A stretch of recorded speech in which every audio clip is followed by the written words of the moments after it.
at. So something that, I've been like digging deep in is what's going on in the country of Haiti. As you guys, of course, know, the president there, Jovenel Moise, was assassinated. And we still have no idea, basically, who or what or why this happened. We're getting this line out of the Haitian government, and even that word should be loosely used, because the guy who seized control there, he had already been fired as prime minister. There was a new one that was supposed to come in the next week, but he sort of claimed control. There's barely any elected legislators because Moise had overstayed his term and didn't call elections. So there's multiple constitutions. There's multiple constitutions. There's only 10 elected legislators in the entire country. A lot of the judiciary had resigned because he overstayed his term. And we, by the way, backed him in overstaying his term and ruling by decree. The chief justice, who in one of the constitutions at least would have been the successor, died of COVID a month ago.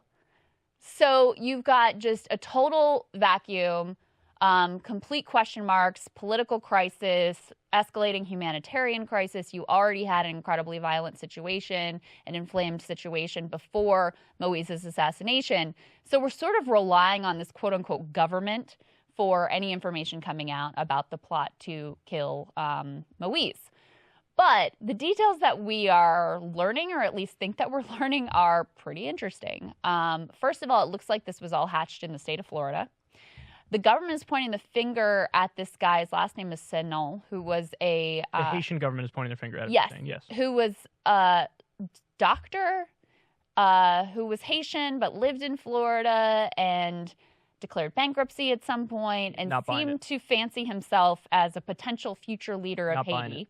We've learned he was holding these Zoom meetings with a faux cabinet. Some of the people who were involved have actually spoken to the press at this point, and they're like, we didn't talk anything about a coup or certainly a murder or anything like that. And some of these were relatively serious people, a consultant to the UN and other sort of prominent figures in South Florida who thought that they were participating in these calls about the potential future of Haiti with the idea that maybe Moise was going to step down.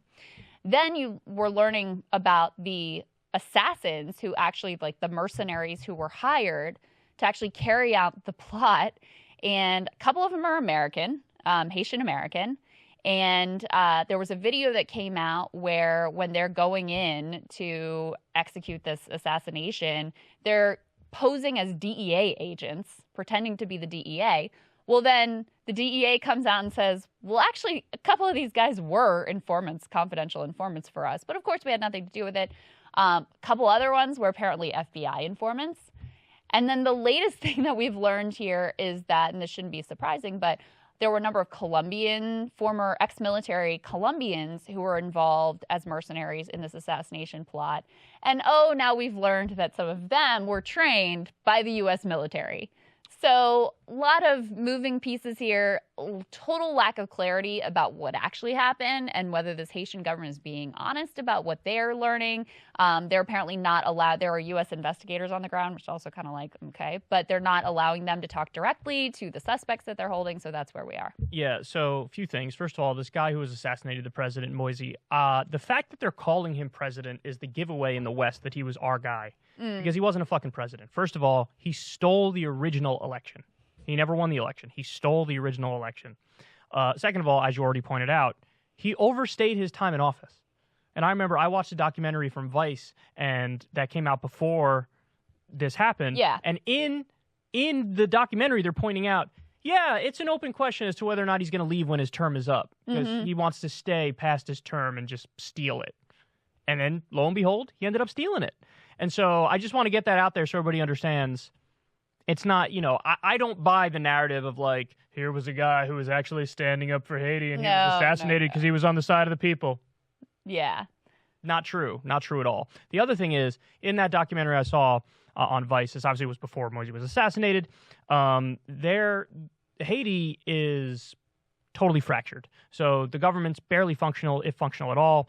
There are 9 different gangs that run different parts of the country, and there actually was unification among the gangs. And a guy whose nickname is Barbecue was the head gang leader of all of the gangs. And basically, Vice went around and he showed them his territories and whatnot, and it was sort of like a North Korea tour where they only show you the parts that are like decent. Right. He's like, see, this is what happens when I'm in charge. I should be the one who's in charge. So at first when I heard the news of this guy getting assassinated, I was like, oh, barbecue, 100%. Barbecue did it, without a doubt. But since that happened, barbecue he's nowhere to be found. Like, he's not the one who took over the country. He's not the one who's running stuff. And like you said, the succession is an open question as to where they're going to go from here. So then when we learned all these connections to the U.S., I was like, maybe, just maybe, it's sort of like a Saddam Hussein situation where he was our guy and then he did something that made us turn on him. And so that's very possible, too. It's possible that even though he was our guy, even though he was the handpicked one, he did something to make us turn on him. And so we sent, some group of people to assassinate him. What I will tell you for sure is I'm not at all buying the doctor who wanted to be the president of Haiti. Fuck out of here. That's the least believable of all the stories. I know. Well, I mean, it doesn't make any sense None. at all. None. It doesn't make any sense. He's like, wait, how did you think?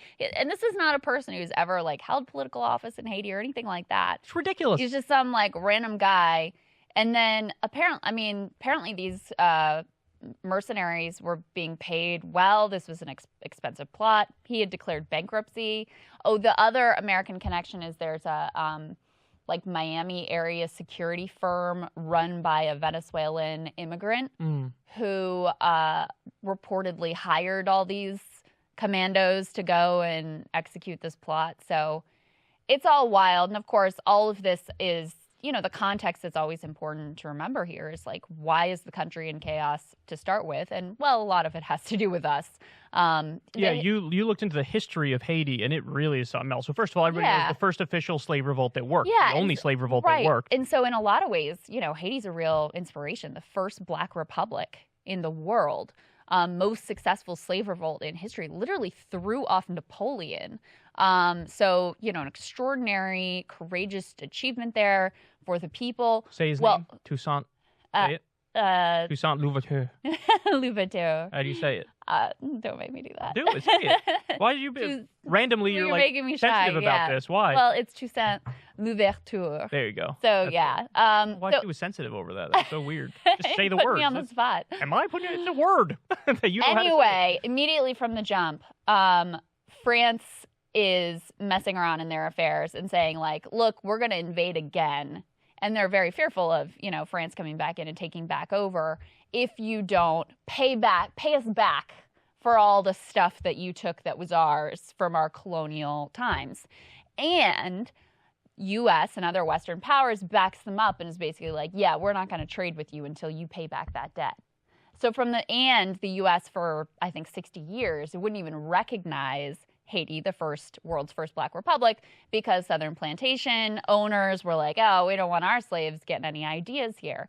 So this is, Haiti's introduction as a democracy, and it doesn't get any better after that. I could go through the whole long history, but it's everything you can imagine to make sure that American business interests are protected above all else, whether that was deposing popular leaders, like Aristide, which was done under the first Bush and then again under the second Bush. He was like, just so everybody understands, he was sort of like a Lula da Silva character. Lula, of course, was like the social democratic leader in Brazil, and he lifted a lot of people out of poverty. This guy, Aristide, was a left populist. He actually did good things for Haiti, and then as a result of that, he was punished by the U.S. And was the only Haitian president he actually lost an election and stepped aside, which was the first time in history that had ever actually happened. Yeah. So anyways, the U.S. appears to have been involved in removing him from office not once but twice.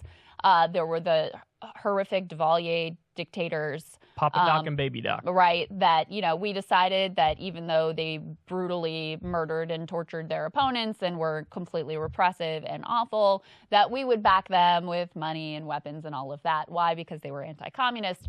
So the history of we're just like deeply interwoven with the entire history of the nation and bringing it to this point of, collapse and chaos. And then you also have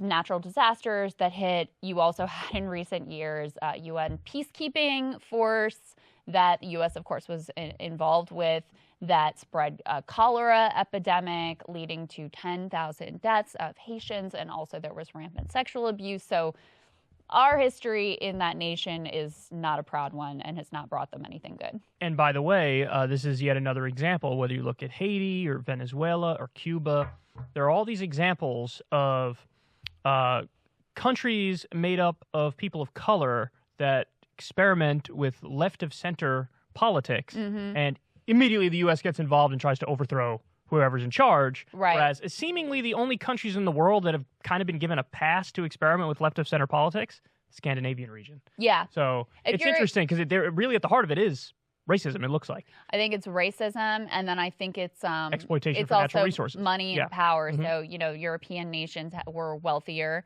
and it was sort of like we trusted them since they were like wealthy and white to dabble in they won't go too far. Social it's okay. democracy. It was okay for them. But if they tried communism, then that might have been another. Because Russia, they have white skin. Right. But it was like, whoa.